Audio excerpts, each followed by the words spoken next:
କେଉଁ ମାଂସ ଖାଇଲେ ଆଣ୍ଠୁ ଗଣ୍ଠି ବଥା ମଲା ପର୍ଯ୍ୟନ୍ତ ହୋଇନଥାଏ? ତ ନମସ୍କାର ଦର୍ଶକ ବନ୍ଧୁ, ଜୟ ଜଗନ୍ନାଥ। ଆଜିର ପ୍ରଥମ ପ୍ରଶ୍ନଟି ହେଉଛି, ହଳଦୀ ସହିତ କ'ଣ ମିଶାଇ ପିଇଲେ କାଶ ଓ ଥଣ୍ଡା ହେଉଥିଲେ 2 ଦିନରେ ଭଲ ହୋଇଯିବ?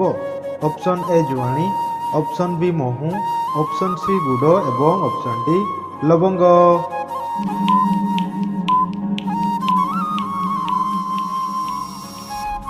ସୋ ଫ୍ରେଣ୍ଡସ୍, ଏହାର ସଠିକ୍ ଉତ୍ତରଟି ହେଉଛି ଅପସନ୍ ବି ମହୁ। ହଳଦୀ ସହିତ ମହୁ ମିଶାଇ ପିଇଲେ କାଶ ଓ ଥଣ୍ଡା ହେଉଥିଲେ 2 ଦିନରେ ଭଲ ହୋଇଯିବ। ସୋ ଫ୍ରେଣ୍ଡସ୍, ଏବେ ଦେଖିବା ପରବର୍ତ୍ତୀ ପ୍ରଶ୍ନଟି। ପୋଇ ଶାଗ ଖାଇବା ଦ୍ୱାରା କେଉଁ ରୋଗ ଭଲ ହୋଇଥାଏ? ଅପସନ୍ ଏ thyroid, option B blood pressure, option C ରକ୍ତହୀନତା ଏବଂ option D diarrhoea.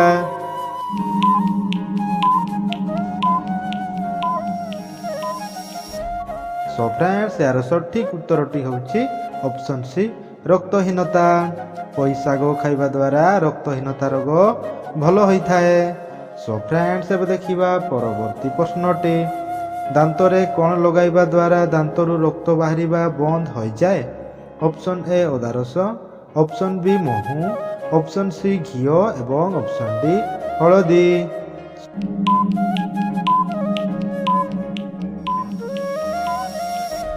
Show friends, ଏହାର ସଠିକ୍ ଉତ୍ତରଟି ହେଉଛି ଅପସନ୍ ଡି ହଳଦୀ। ଦାନ୍ତରେ ହଳଦୀ ଲଗାଇବା ଦ୍ୱାରା ଦାନ୍ତରୁ ରକ୍ତ ବାହାରିବା ବନ୍ଦ ହୋଇଯାଏ। ସୋ ଫ୍ରେଣ୍ଡସ୍, ଏବେ ଦେଖିବା ପରବର୍ତ୍ତୀ ପ୍ରଶ୍ନଟି। କୋବି ଖାଇବା ଦ୍ୱାରା କେଉଁ ରୋଗ ଠିକ୍ ହୋଇଥାଏ? ଅପସନ୍ ଏ ରକ୍ତଚାପ, ଅପସନ୍ ବି ହଇଜା, ଅପସନ୍ ସି ସୁଗାର ଏବଂ ଅପସନ୍ ଡି କ୍ୟାନ୍ସର।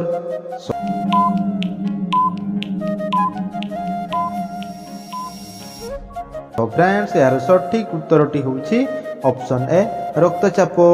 କୋବି ଖାଇବା ଦ୍ୱାରା ରକ୍ତଚାପ ରୋଗ ଭଲ ହୋଇଥାଏ। ସୋ ଫ୍ରେଣ୍ଡସ୍, ଏବେ ଦେଖିବା ପରବର୍ତ୍ତୀ ପ୍ରଶ୍ନଟି।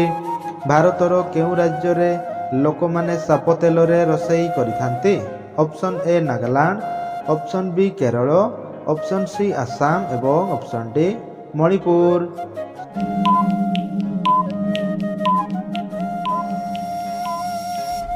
ସୋ ଫ୍ରେଣ୍ଡସ୍, ଏହାର ସଠିକ୍ ଉତ୍ତରଟି ହେଉଛି ଅପସନ୍ ଏ ନାଗାଲାଣ୍ଡ। ଭାରତର ନାଗାଲାଣ୍ଡ ରାଜ୍ୟରେ ଲୋକମାନେ ସାପ ତେଲରେ ରୋଷେଇ କରିଥାନ୍ତି।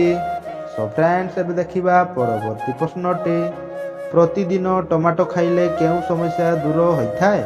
ଅପସନ୍ ଏ ରକ୍ତଚାପ, option B cancer, option C kidney stone ଏବଂ ଅପସନ୍ ଡି ମଧୁମେହ।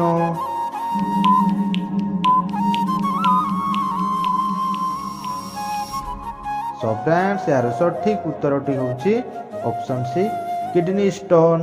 ପ୍ରତିଦିନ ଟମାଟୋ ଖାଇଲେ କିଡନୀ ଷ୍ଟୋନ୍ ସମସ୍ୟା ଦୂର ହୋଇଥାଏ। ସୋ ଫ୍ରେଣ୍ଡସ୍, ଏବେ ଦେଖିବା ପରବର୍ତ୍ତୀ ପ୍ରଶ୍ନଟି। ମହାତ୍ମା ଗାନ୍ଧୀଙ୍କର ମାଙ୍କ ନାମ କ'ଣ ଥିଲା?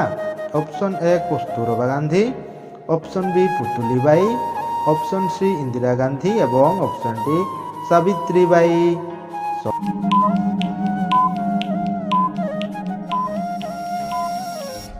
ଫ୍ରେଣ୍ଡସ୍, ଏହାର ସଠିକ୍ ଉତ୍ତରଟି ହେଉଛି ଅପସନ୍ ବି ପୁତୁଲିବାଇ। ମହାତ୍ମା ଗାନ୍ଧୀଙ୍କର ମାଙ୍କ ନାମ ହେଉଛି ପୁତୁଲିବାଇ। ସୋ ଫ୍ରେଣ୍ଡସ୍, ଏବେ ଦେଖିବା ପରବର୍ତ୍ତୀ ପ୍ରଶ୍ନଟି। ଅଧିକ ମଟନ୍ ଖାଇଲେ କେଉଁ ରୋଗ ହୋଇଥାଏ? ଅପସନ୍ ଏ ହାର୍ଟ ରୋଗ, option B diabetes, option C TB ଏବଂ option D blood pressure.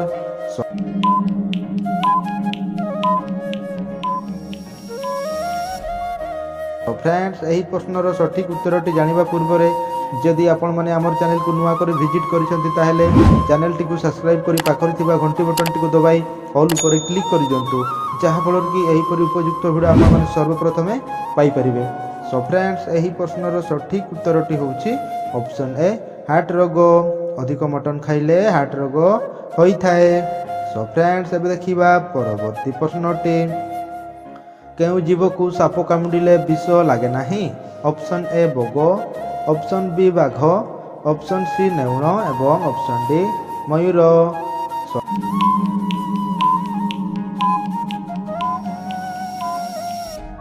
Friends, ଏହାର ସଠିକ୍ ଉତ୍ତରଟି ହେଉଛି ଅପସନ୍ ସି ନେଉଳ।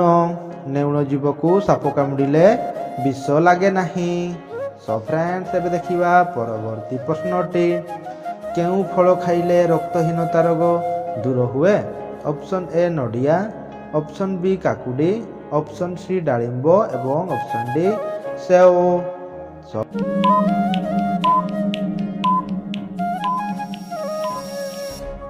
ଫ୍ରେଣ୍ଡସ୍ ଏହାର ସଠିକ୍ ଉତ୍ତରଟି ହେଉଛି ଅପସନ୍ ସି ଡାଳିମ୍ବ। ଡାଳିମ୍ବ ଫଳ ଖାଇଲେ ରକ୍ତହୀନତା ରୋଗ ଦୂର ହୋଇଥାଏ। ଫ୍ରେଣ୍ଡସ୍ ଏବେ ଦେଖିବା ପରବର୍ତ୍ତୀ ପ୍ରଶ୍ନଟି। କେଉଁ ପଶୁର କ୍ଷୀରରେ ଆଲକୋହଲର ମାତ୍ରା ମିଳିଥାଏ? ଅପସନ୍ ଏ ଛେଳି, ଅପସନ୍ ବି ବାଘ, ଅପସନ୍ ସି ଗାଈ ଏବଂ ଅପସନ୍ ଡି ହାତୀ।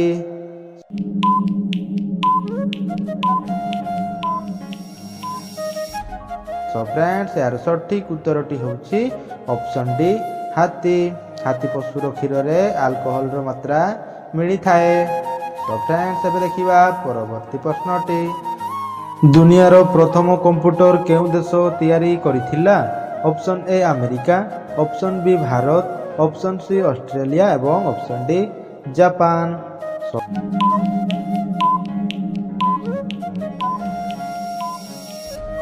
ଫ୍ରେଣ୍ଡସ୍ ଏହାର ସଠିକ୍ ଉତ୍ତରଟି ହେଉଛି ଅପସନ୍ ଏ ଆମେରିକା। ଦୁନିଆର ପ୍ରଥମ କମ୍ପ୍ୟୁଟର ଆମେରିକା ଦେଶ ତିଆରି କରିଥିଲା। ଫ୍ରେଣ୍ଡସ୍ ଏବେ ଦେଖିବା ପରବର୍ତ୍ତୀ ପ୍ରଶ୍ନଟି।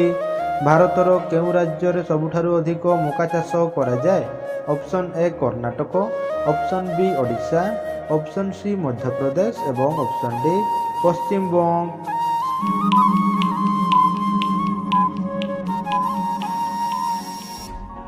ଫ୍ରେଣ୍ଡସ୍ ଏହାର ସଠିକ୍ ଉତ୍ତରଟି ହେଉଛି ଅପସନ୍ ଏ କର୍ଣ୍ଣାଟକ।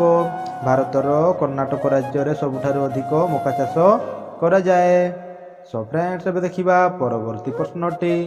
କ'ଣ ଅଧିକ ଖାଇଲେ ମଣିଷ ଶୀଘ୍ର ରୋଗରେ ପଡ଼ିଥାଏ? ଅପସନ୍ ଏ ମାଂସ, ଅପସନ୍ ବି ଚିନି, ଅପସନ୍ ସି ତେଲ ଏବଂ ଅପସନ୍ ଡି ମାଛ।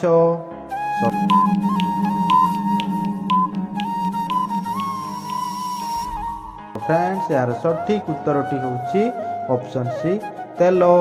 ତେଲ ଅଧିକ ଖାଇଲେ ମଣିଷ ଶୀଘ୍ର ରୋଗରେ ପଡ଼ିଥାଏ। ଫ୍ରେଣ୍ଡସ୍ ଏବେ ଦେଖିବା ପରବର୍ତ୍ତୀ ପ୍ରଶ୍ନଟି। ଅଧିକ ମସଲାଯୁକ୍ତ ଖାଦ୍ୟ ଖାଇଲେ କେଉଁ ରୋଗ ହୋଇଥାଏ? ଅପସନ୍ ଏ ମଧୁମେହ, option B jaundice, option C ରକ୍ତଚାପ ଏବଂ ଅପସନ୍ ଡି ଅର୍ଶ।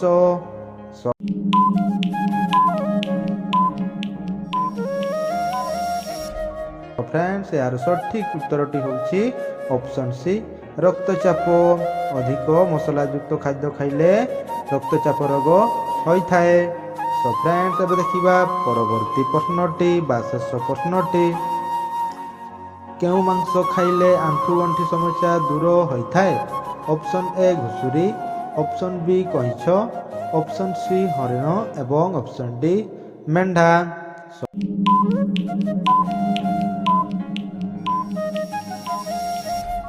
ଫ୍ରେଣ୍ଡସ୍ ଏହି ପ୍ରଶ୍ନର ସଠିକ୍ ଉତ୍ତରଟି ଜାଣିବା ପୂର୍ବରେ ଯଦି ଆପଣମାନେ ଆମର ଚ୍ୟାନେଲକୁ ନୂଆ କରି ଭିଜିଟ୍ କରିଛନ୍ତି ତାହେଲେ ଚ୍ୟାନେଲଟିକୁ ସବସ୍କ୍ରାଇବ୍ କରି ପାଖରେ ଥିବା ଘଣ୍ଟି ବଟନଟିକୁ ଦବାଇ ଅଲ୍ ଉପରେ କ୍ଲିକ୍ କରିଦିଅନ୍ତୁ, ଯାହାଫଳରେ କି ଏହିପରି ଉପଯୁକ୍ତ ଭିଡ଼ିଓ ଆପଣମାନେ ସର୍ବପ୍ରଥମେ ପାଇପାରିବେ। ଫ୍ରେଣ୍ଡସ୍ ଏହି ପ୍ରଶ୍ନର ସଠିକ୍ ଉତ୍ତରଟି ହେଉଛି ଅପସନ୍ ଡି ମେଣ୍ଢା। ମେଣ୍ଢା ମାଂସ ଖାଇଲେ ଆଣ୍ଠୁଗଣ୍ଠି ସମସ୍ୟା ଦୂର ହୋଇଥାଏ। ଫ୍ରେଣ୍ଡସ୍ ଆଜିର ଭିଡ଼ିଓଟି ଏଇଠି ଶେଷ କରିବା। ପୁଣି ଦେଖା ହେବା ପରବର୍ତ୍ତୀ ଭିଡ଼ିଓରେ। ଜୟ ଜଗନ୍ନାଥ।